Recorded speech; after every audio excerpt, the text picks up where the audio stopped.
안녕하세요. 전 서울 사는 29살 여자입니다. 3년 동안 연애하고 결혼한 남자가 있어요. 나이는 저보다 4살 많습니다. 33살이고요. 일단 먼저 제가 살아온 환경을 말씀드릴게요. 어렸을 적부터 전 단 한 번도 여유라는 걸 모르고 자라왔어요. 초등학교 때는 물론 그 흔한 수학여행도 돈이 없어 담임 선생님이 직접 대주신 것도 기억이 나고 그 어렸던 시절 단칸방에서 남들 다 기름 보일러 켜고 연탄 다 사라져 갈 무렵 저의 가족은 연탄 한 장으로 하루를 버티곤 했죠. 솔직히 어렸을 때 쪽팔릴 수도 있겠지만 전 그렇게 생각하지 않았어요. 제 노력으로 제 힘으로 이 가난을 벗어나고 싶다는 생각 하나로 어렸을 적부터 열심히 달려왔습니다. 공부든 생계든 그때의 가난은 지금 생각해보면 순전히 저희 부모님 때문이었을 거예요. 전 엄마와 아빠 그리고 남동생 이렇게 4가족이 살았었는데 아버지는 항상 술에 찌들어 사셨고 집에 들어오면 항상 담배 연기와 술 냄새로 단칸방은 쩔어 있었죠. 엄마는 그런 아빠를 참고 또 참고 결국엔 제 동생과 저를 두고 떠나셨죠. 그때 엄마는 저희와 같이 떠나자고 제게 말했어요. 어디든 떠나면 지금보다는 나은 생활을 할 수 있다고 말한 게 생생히 기억나요. 제 나이 그때 중학교 1학년 사춘기도 채우기 전인 아이였죠. 그때 저는 당장이라도 엄마를 따라가고 싶었지만 제 속마음은 내가 이렇게 동생이랑 엄마랑 떠나버리면 저 홀로 남겨진 아빠는 어떡하지? 라는 생각이 먼저 들더라고요. 아버지는 술과 담배에 찌들어 사셨지만 저희에게는 늘 다정하셨어요. 주변에 술 먹고 가족 때리고 협박하고 그런 일은 단 한 차례도 없었죠. 그래서 그런가 어릴 때 전 아빠를 버릴 수 없었죠. 그렇게 가난은 계속됐고 가족의 도움 없이 혼자 독하게 공부했습니다. 지금 생각하면 정말 15도 안 되었던 나이에 어떻게 그렇게 열심히 공부했는지 몰라요. 고등학생 때까지 쉬지 않고 앞만 보고 독하게 공부했으니까요.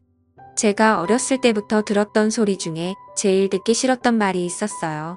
제 배경만 보고 친구들과 친척들은 저에게 넌 절대 못해라는 말과 그래도 부모님이잖아라는 말이에요.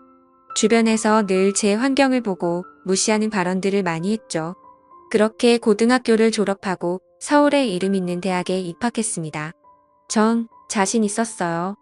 장학금 받으면서 학교 다닐 생각이었죠.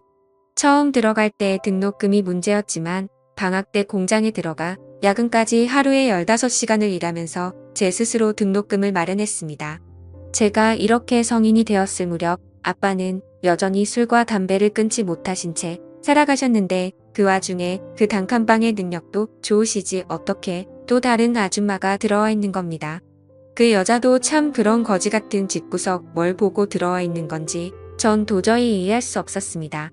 그렇게 저와 제 동생에게 소개를 하는데 앞으로 우리 엄마 될 사람이라고 엄마라 부르랍니다. 저희는 거부했죠.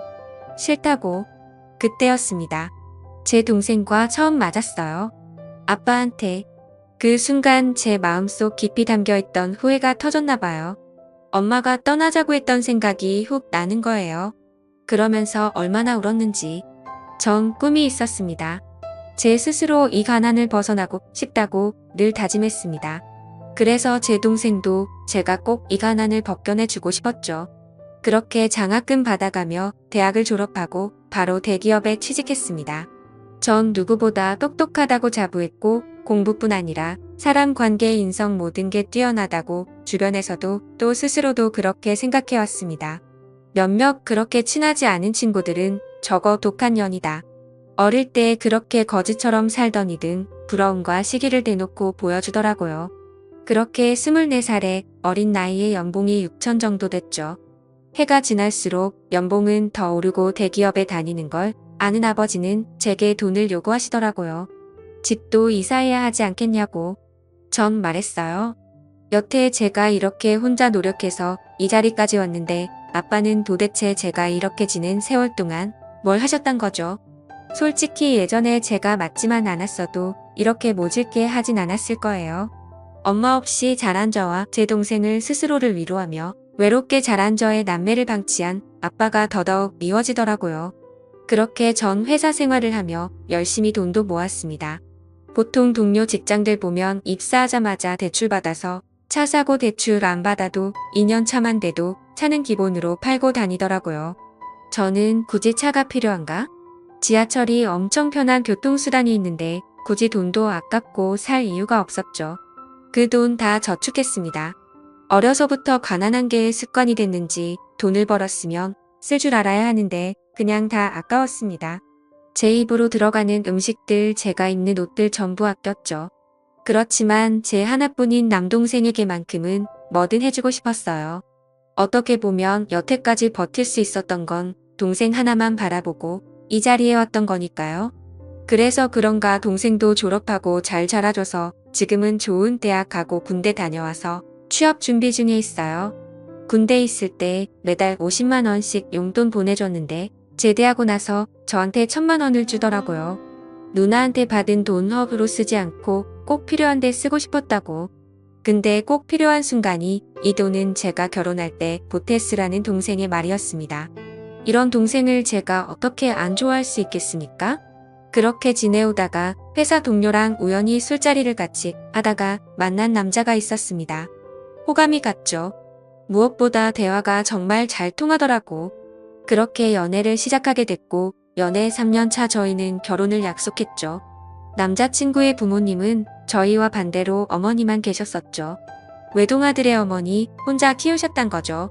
혼자 키우신 게 치고 생각보다 부유한 환경을 갖추고 계셔서 조금 당황스러운 건 사실이었습니다.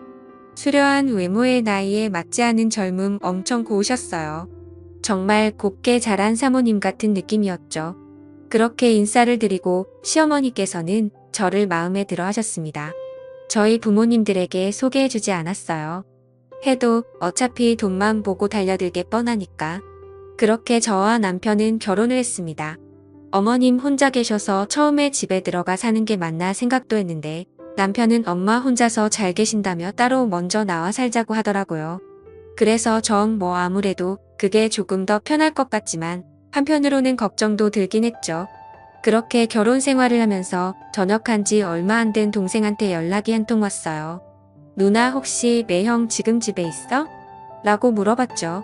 아니 오늘 회사 사람들이랑 회식 있어서 늦는다고 말했죠.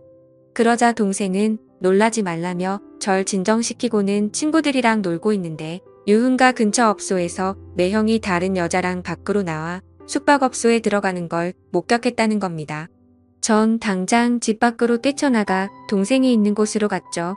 동생은 제 남편이 들어간 숙박업소 옆에서 지키고 있었고 숙박업소 주인에게 물어보니 들어간 호수는 말해줄 수 없다며 제가 들어가는 걸 막았죠.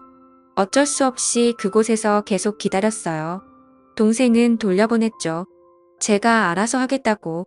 전화는 한이 받지 않았고 대시를 했는지 동생이 가고 난 뒤 1시간이 지났을까 딱 봐도 술집 여자처럼 보이는 여자랑 같이 나오는 것이었죠. 저는 바로 달려가서 남편 뺨을 후려 갈기고 머리채를 쥐어잡았습니다.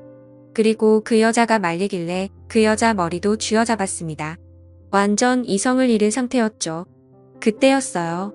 어디서 멀리 들어봤던 목소리로 지금 뭐 하는 짓이야라는 소리와 함께 소리가 나는 쪽을 쳐다보는 순간 뺨을 맞았습니다. 제 뺨을 때린 사람은 제 시어머니셨습니다. 전 너무 당황스럽고 지금 이 상황은 무엇인지 멍해져 있는 순간 제 남편과 같이 모텔에서 나왔던 여자가 제 시어머니에게 사장님 저 여자가 갑자기 나와서 제 머리채를 잡았다고 말했죠. 사장님 대체 이게 다 무슨 소리냐고 말하니까 제 시어머님이 문방 마담이셨던 겁니다. 지금 생각해보니 그 외모와 어울리는 직업이었죠. 홀어머니가 어떤 능력이 있길래 지금 사는 집도 엄청 좋고 궁금하긴 했었는데 너무 충격이었죠. 그래서 시어머님께 말씀드렸어요. 이 사람 언제부터 이런 곳에 들락날락했냐고 그랬더니 그냥 잠깐씩 가게 와서 도와주는 식으로 핑계를 대더라고요. 아가씨랑 같이 나온 것도 손님이랑 있다가 제 남편이 마중 나온 거라고 말하더군요. 아니 그걸 왜 제 남편이 하고 있고 그걸 또 믿으라는 게 진짜 사람 바로 앞에서 바보 취급하는 것도 아니고 그 여자는 제가 와이프인 거 늦게나마 알았는지 남편이랑 찍소리도 못하고 있더라고요. 어떻게 이럴 수 있는 거죠? 아니 어떻게 지 자식이 대놓고 여자랑 바람을 피우고 있는데 저걸 감싸주는 시어미가 더 납득이 되질 않았습니다. 저는 그 자리에 힘 빠져 앉아 눈물만 흘렸습니다. 그때 제 남동생이 가지 않고 상황을 지켜보다가 남편에게 다시는 내 눈에 띄면 가만 안 둔다고 말하고는 절 부축하며 집으로 돌아왔습니다. 이혼 소송 바로 준비 중에 있습니다. 그나마 아이가 없다는 것에 정말 천운이라 생각해야죠. 앞으로 저에게 사람이란 제 친동생 빼고는 아무도 못 믿을 것 같습니다.